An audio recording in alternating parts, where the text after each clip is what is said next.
Oi, Mofis, tudo bem com vocês? Nessa videoaula, vamos estudar o assunto propriedades coligativas das soluções. Antes de mais nada, eu quero explicar que nesse vídeo e no próximo vai estar aparecendo algumas fórmulas que estão dentro do assunto propriedades coligativas. Mas eu não vou estar cobrando de vocês que vocês efetuem os cálculos a partir dessas fórmulas, mas que vocês entendam a relação que há dessas fórmulas com as propriedades coligativas.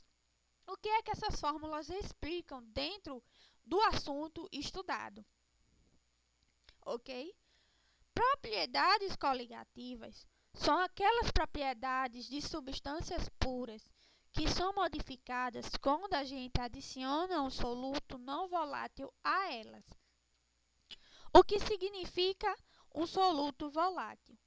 É aquele soluto que se evapora facilmente. Então, implica-se dizer que um soluto não volátil é aquele soluto que vai se evaporar com alguma dificuldade.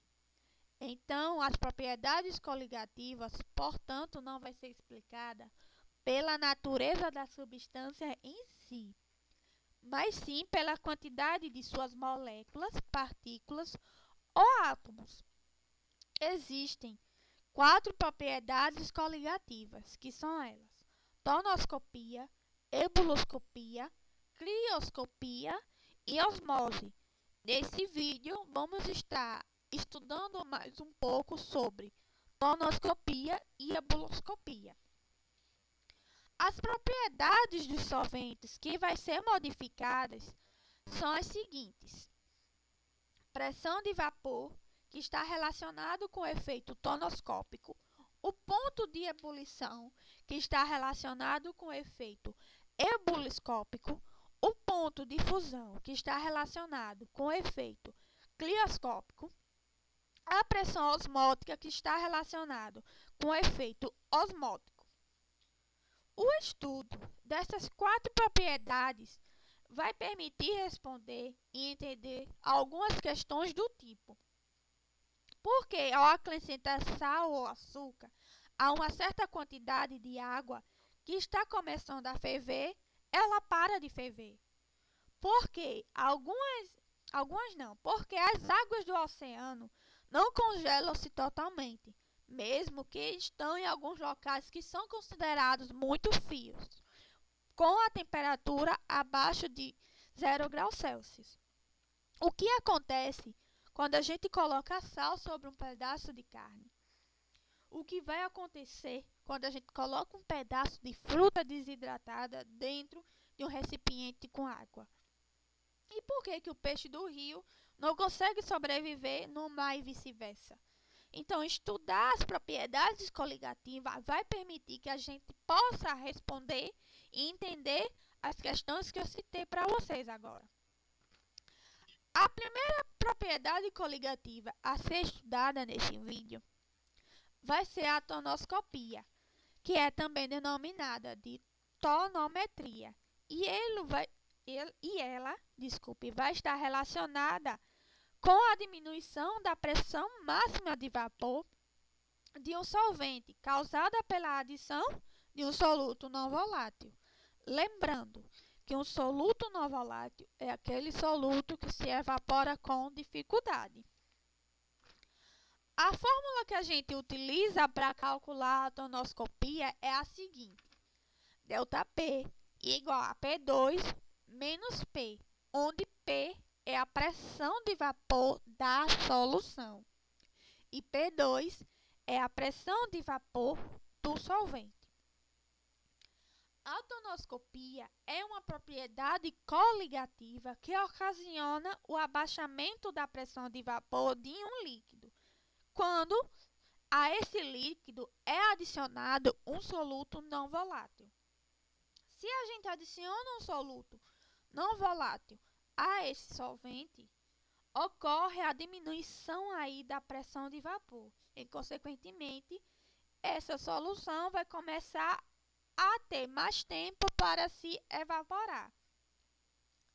A pressão de vapor de um solvente puro sempre será maior do que a pressão de vapor de uma solução. Com a adição de partículas do soluto, começa aí a intensificar as forças atrativas moleculares, diminuindo a pressão de vapor do solvente. Quando há maior número de mols do soluto não volátil na solução, maior será o abaixamento da pressão máxima de vapor.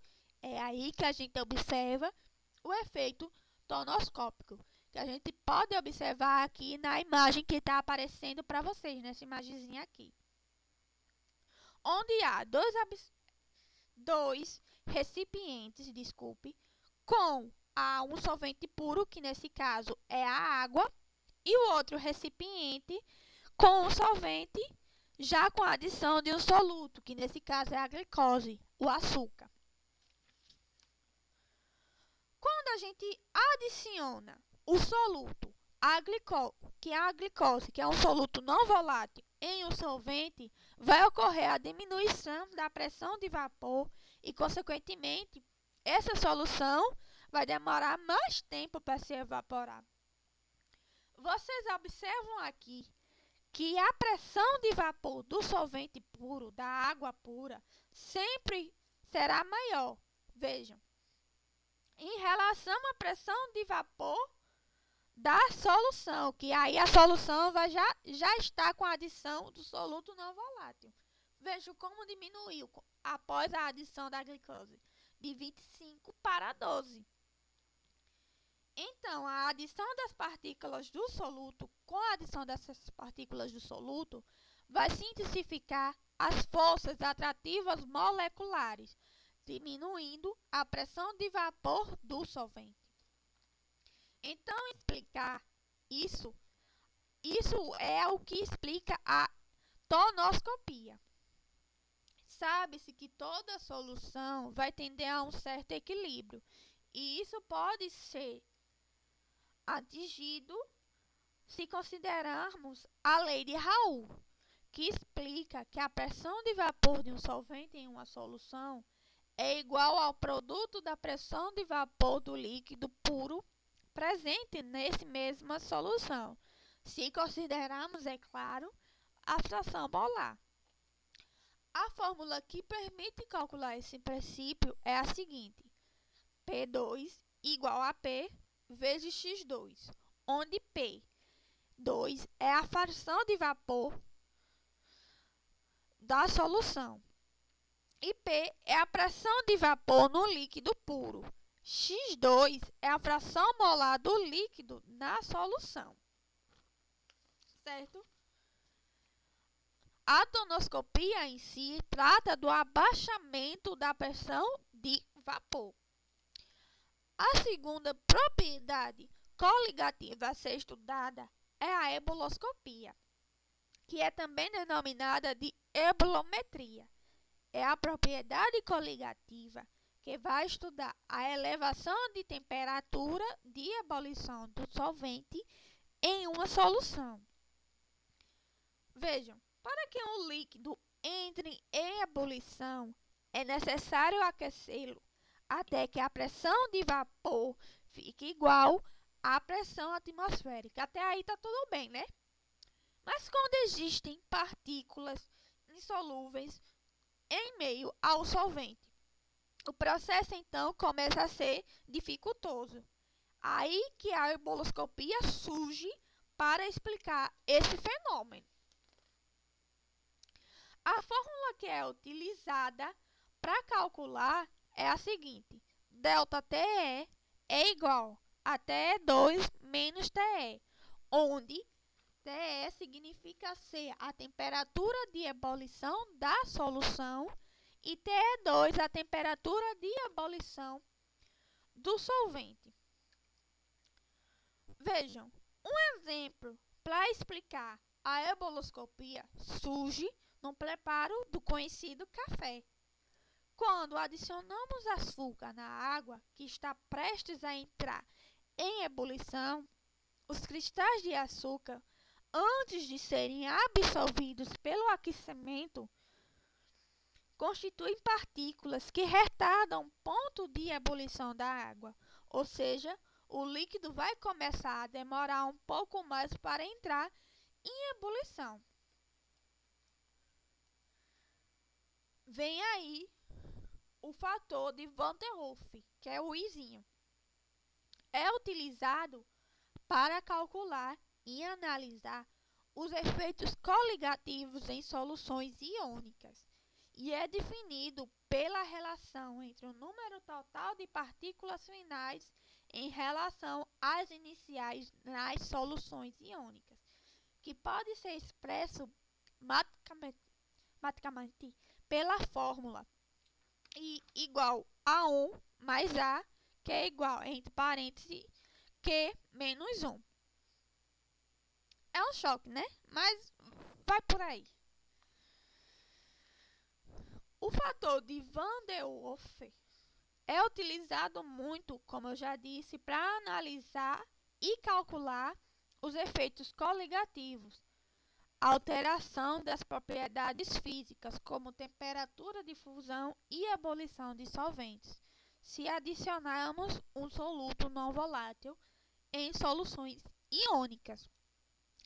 O fator de Van der Rohe é utilizado em soluções iônicas. Veja um exemplo disso. O primeiro exemplo é que se em soluções moleculares a quantidade de moléculas dissolvidas é a mesma de moléculas adicionadas, então, por exemplo, se adicionarmos 100 moléculas de açúcar na água, serão dissolvidas exatamente as 100 moléculas. Mas em soluções iônicas, no entanto, esse valor vai variar, pois as moléculas sofrem uma dissociação iônica ou uma ionização. Um exemplo disso é uma solução de cloreto de sódio, o popular sal de cozinha. Se a gente adicionar 1 mol de NaCl na água, teremos no final 1 mol de partículas de Na+, e 1 mol de partículas de Cl-, conforme mostra a equação de ionização do sal abaixo. Essa equação que vocês veem aí. O NaCl, quando sofre uma ionização, ele fica da seguinte maneira: Na+ aquoso mais Cl- aquoso. Então, é 1 mol para 1 mol de cada substância.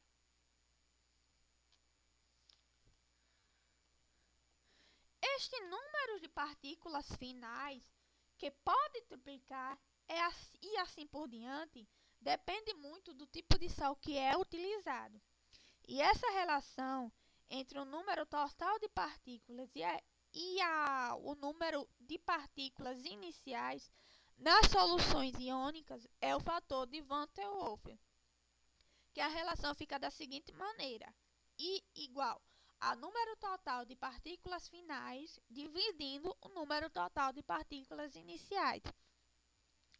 Bom, por hoje é só e, como eu já disse a vocês inicialmente, eu não vou estar cobrando que vocês façam os cálculos, mas quem quiser aprender a calcular tanto a ebuloscopia como a tonoscopia pode estar me procurando ou pelo Classroom, e-mail ou WhatsApp, que aí eu vou estar disponibilizando um vídeo explicando a utilização das fórmulas em questões, certo? Então, obrigado e até a próxima.